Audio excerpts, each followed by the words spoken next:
October 1944, somewhere in the shattered forests of the Ardennes. The captured American deuce-and-a-half, GMC CCKW, sat idling like a beast that refused to die. Its engine growled with a smooth, almost lazy rhythm. Rain drummed on the canvas cover as Oberleutnant Karl Heinrich Voss of the 5th Panzer Army circled the truck for the third time, his boots sinking into the mud. His hands, still black with grease from trying to understand the machine, trembled not from cold, but from pure disbelief. "Impossible," Voss muttered, staring at the gear selector. There was no clutch pedal, just a simple lever marked with letters, PRND. Hauptmann Friedrich Weber, a veteran of the Russian front who had survived Stalingrad, leaned against the fender, smoking a captured Lucky Strike. "They're mocking us, Karl. This is propaganda on wheels." No German soldier would believe it, but they had no choice but to believe. 2 hours earlier, their reconnaissance patrol had ambushed what they thought was a lightly guarded supply column. Instead of surrendering, the American trucks had simply driven away from the ambush with almost supernatural ease. One GMC had reversed at speed through thick mud, turned sharply without grinding gears, and disappeared into the tree line while German half-tracks struggled to even start. Now they had one.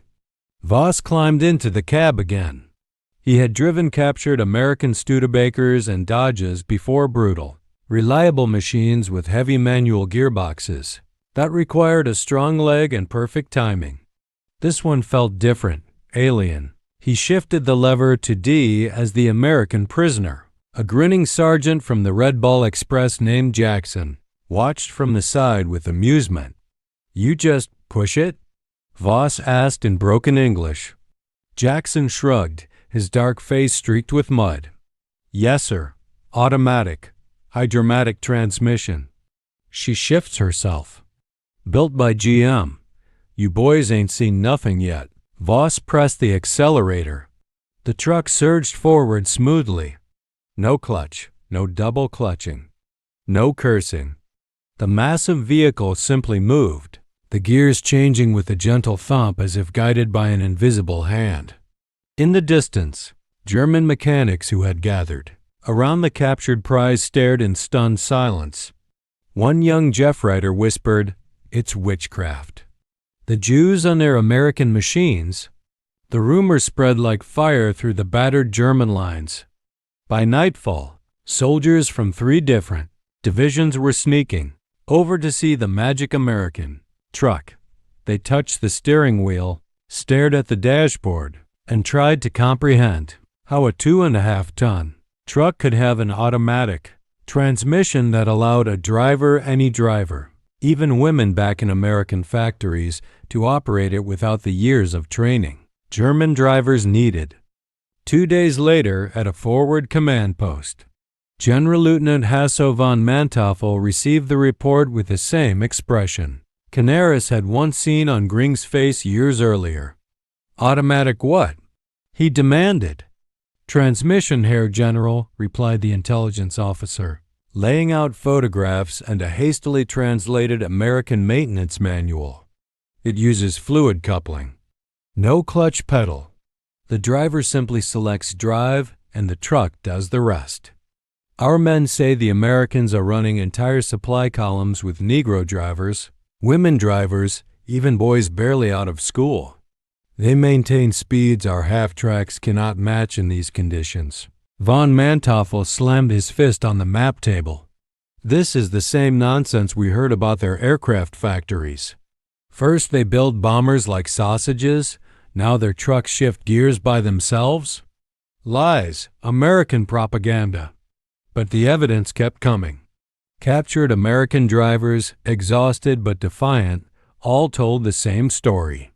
The big GMC Studebaker and white trucks rolling on the Red Ball Express were equipped with these Hydramatic or similar automatic systems on many models. They could be driven hard, day and night, by men who had never driven before the war. One sergeant laughed during interrogation. "You Germans spend 20 minutes grinding gears to get a loaded truck up a hill. Our boys just put it in D and go. That's why we're here and you're running out of gas. The psychological blow was devastating. In foxholes across the Western Front, German soldiers who had once believed in the superiority of German engineering began to crack. They had been told the Americans were soft, decadent, incapable of true military precision. Yet here were trucks that drove themselves, tanks with gyro stabilizers that could fire on the move, and factories that spat out entire vehicles faster than the Wehrmacht could destroy them.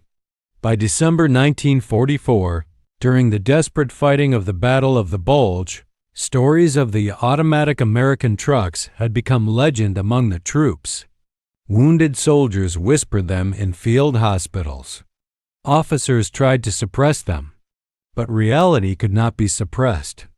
One freezing night, as a German column stalled in the mud, half-tracks and horses sinking while abandoned vehicles littered the road alone, captured GMC sat idling effortlessly nearby, its automatic transmission humming quietly, ready to move at a moment's notice. A young panzer grenadier, his uniform in tatters, looked at it and said softly to his comrade, "They didn't just bring more machines. They brought machines that think for their drivers. We never had a chance." The failure wasn't just technical. It was philosophical. The same racial and ideological blindness that made Göring laugh at Willow Run's bomber production now made German soldiers stare in disbelief at a simple truck that shifted its own gears. By the spring of 1945, as American columns rolled across Germany with relentless, automatic efficiency, the truth had finally sunk in. The Americans hadn't just won with numbers.